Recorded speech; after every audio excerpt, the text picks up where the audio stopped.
So we have an inner product, we have a Hilbert space, we have orthogonality. Now we're going to define orthogonal projection. So we start with a Hilbert space and we start with a closed subspace S. So S is included in X and it's a subspace. It's also a space. Now for any small x in the real Hilbert space capital X, there will be one x star that will be in S and that will verify that the norm of x minus x star is exactly the distance between x and S.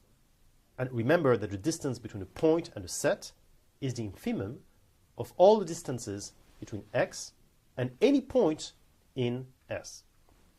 Now this x star, there is only one x star that will do this, and this x star will be called the orthogonal projection of x onto S. In addition, this x star, and there is only one x star, this x star will have this property that for any y in S, the inner product of x minus x star and y will be 0. In other words, y, any element, any vector of S, will be orthogonal to x minus x star. I'm going to prove this, and I'm going to do the proof in 3 steps. The first step is to prove that the norm of x minus x star equals to the distance between x and S is exactly the same as saying that for all element y of S, x minus x star is orthogonal to y. So to prove it, I'll start with x minus x star equals dxs, and I want to prove the right-hand side. So I start with this. For any element of S, and for any real number lambda, x star minus lambda y is in S, the space, and what I have is that the norm of x minus x star square will be smaller than the norm of x minus x star minus lambda y, which is another element. So because the distance is the infimum, that will be true. Now I have the norm of something square, and we know that the norm of something square is nothing else than this something, inner product, this something. So what I'm saying is that I can do this x minus x star minus lambda y, inner product with itself. I also know it's bilinear, so I can use all of the rules of bilinearity, and I can just develop and do whatever I want. And what I end up with is the inner product of x minus x star with x minus x star, and that will be the norm of x minus x star square, plus 2 lambda x minus x star inner product with y, plus lambda square, norm of y square. This is what I get. But I can cancel out these 2 terms, and what I end up with is lambda times norm of y square divided by 2, plus the inner product of x minus x star with y. And so that is positive. So this is positive. I'm going to take this here, and it's true for any lambda, right? So I can choose lambda to be as small as I want. Basically, I can take this term to 0, as close as 0 as I want, which means that the only way this is going to sustain, to have this, this positive, is if this term here is positive. So I have to have x minus x star inner product with y positive for any y. Right? If it's true with any y, I can actually also do it with any negative y, so I can do the same here, and I will have the same result, which means that x minus x star inner product with y is positive. It's also negative, so really what we have is that x minus x star inner product with y is equal to 0. So I just proved that x minus x star is orthogonal to y. So if I have this on the left-hand side, x minus x star equals dxs, then I have, for all y in S, x minus x star orthogonal to y. Now let's do the other way around, converse. I start with x minus x star orthogonal to y for any y, and I'll prove that x minus x star is equal to dxs. Let's look at the norm of x minus y squared. X minus y squared, that will be x minus x star plus x star minus y squared, right? I can add up and subtract x star here, and I can use the fact that the norm of u squared is the inner product of u with u, develop, and eventually here's what I get: the norm of x minus x star square plus 2 times the inner product of x minus x star minus y plus the norm of x star minus y squared. In other words, this is what I get, because again, we know that x minus x star is orthogonal to y. So now that I have this, I can also say that x minus y squared is greater than x minus x star in terms of norm, and x minus x star square, actually. So this is what I have, and we have x minus x star that will be smaller than the distance between x and s. But that's not good enough. What we want to prove is it's equal to dxs. So far I have smaller than dxs. So I still need to work a little bit. And well, actually, the other part of the work is pretty simple. I know that x star is in s. So x minus x star will be greater than dxs. Therefore, we don't have a problem. We have the equality x minus x star equals dxs. All right, so that's step one. I proved that these two statements are equivalent. Step two, I will prove that there is only one x star that does the job. And so far, I've not proven that x star exists. That's kind of a funny trick here. I prove that if it exists, I suppose it exists, and I prove that there is only one that can do the job, not two. And to prove this, I'll suppose that there will be two. And I will prove that if I have x star that does the job and x star star that does the job, then basically x star is equal to x star star. So I choose two elements, x star and x star star, that do the job. That means x minus x star is equal to x minus x star star, which is dxs. This is kind of a tongue twister here with these star, stars, and stars. Hope you bear with me. We know that for all y in S, x minus x star is orthogonal to y. And we know that x minus x star star is orthogonal to y. And if we choose like x star plus x star star divided by 2, then this will also be orthogonal to y. You can verify this with the inner product. So what we have is that the norm of x minus x star plus x star star divided by 2 will be equal to the distance between x and s.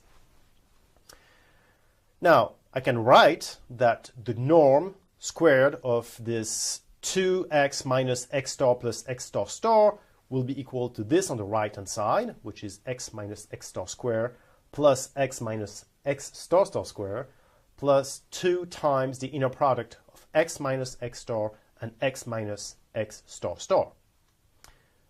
I also have that x star minus x star star square will be x star minus x square plus x minus x star star square plus 2 times this inner product of x star minus x and x minus x star star. And as you can see, we have some of these terms here that are the same as the terms there. So when I actually just take these two equations and add them up, well, these two terms here on the right-hand side will cancel out, and I'm left with 2x minus x star plus x star star square plus the norm of x star minus x star star square is equal to what's in blue here, 2 norm of x minus x star square, and what is in purple, 2x minus x star star square. So what we have is that 4 times the distance between x and s square plus this red term is equal to 2 times the distance between x and s star square plus 2 times the distance between x and s square. So as you can see, this red term here, which is of interest, will be such that it's equal to 0. But if it's equal to 0, if the norm is equal to 0, as you know, that means that x star is equal to x star star. So if I start with x star and x star star that satisfy the equation, then we have no other possibilities that having x star equals to x star star. This element is unique. There is no other element than x star. That was step 2. But we still need to prove that x star exists. So if it exists, there is only one, but let's prove it exists. To prove it exists, I will choose x in capital X, and I will denote d, the distance between x and the closed subspace S. Now for any integer n, not 0, so that's why it's not n, it's n star. For any number n, integer which is not 0, I will note bn, the ball, centered in x, with a radius distance plus something, a small thing, 1 over n. And Sn will be all of the elements that are in the closed subspace S, but that are also in this ball centered in x with radius d plus 1 over n. So as you can see, this ball intersects this S, and if n is really, really large, then 1 over n is going to be really, really small. So d plus 1 over n will be really close to d, slightly larger than d, but probably not very much. And the point is that for any epsilon positive or non-negative epsilon, there exists y in S, such that the norm of x minus y is in between d and d plus epsilon, so Sn is not empty.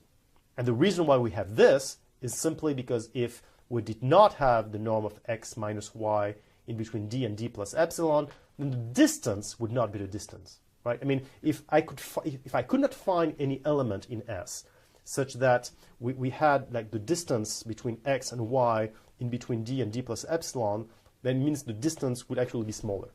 Okay, so what I'm saying here is that I can define Sn, and I can define Sn, which is the intersection between this closed subspace and this ball with radius d plus 1 over n, and this Sn is not empty. I can always choose an element, pick an element in Sn. And I'm going to just do that in a few seconds. Before I do this, I would like to define the diameter of Sn, and that will be the supremum of the norm of the difference of any two elements in Sn. That will be the diameter of Sn. And think about it, that's exactly what you would have as a diameter of a ball or a diameter of a circle, of a disk, if you were to compute it. Now, I choose u and v in Sn. So I know I can do this because Sn is not empty. And I have 2 times the norm of x minus u plus v divided by 2 square plus u minus v square divided by 2 equals to x minus u square plus x minus v square. And I just might want to just do this on the plane and just understand what it means in terms of geometry. If you want to just do this in the plane, it's really useful to do it. So I suggest you pause the video if you want to and just verify this equality here. In any case, this will be smaller than 2 times d plus 1 over n squared. And we have that 2d squared smaller than 2 times the norm of x minus u plus v divided by 2 squared, because we know that u plus v divided by 2 is in S. So what we have is that 2d squared plus the norm of u minus v squared divided by 2 is smaller than this 2d plus 1 over n squared. Well, that means that u minus v squared, the norm of u minus v squared, will be smaller than 4 times d plus 1 over n squared minus d squared. But we also know that the diameter of Sn is smaller than, well, 2 times 2d over n plus 1 over n squared and the square root of the whole thing, and that goes to 0 when n goes to plus infinity. So what I can say here is that if I choose a sequence in Sn, xn minus xm will be smaller than the diameter of Sn, obviously. But I also know that this goes to 0, so I can prove that xn is a Cauchy sequence. But xn being a Cauchy sequence, will converge because X is complete. So you see, X being a Hilbert space is what makes the proof work here. I mean, if we had a pre-Hilbert space, we would not be able to conclude. Here, we have a Hilbert space, so we have completeness. My Cauchy sequence, by the virtue of being a Cauchy sequence in a complete space, will converge. And because S is closed, Xn will converge in S. I will call X the limit. And X minus Xn will be smaller than D plus 1 over n. Therefore, X minus X star will be smaller than D. And X star is in S, so X minus X star is also greater than D. So what we have is that X minus X star is equal to D. That's exactly the end of the proof. Now, I would like to tell you something about orthogonal projection.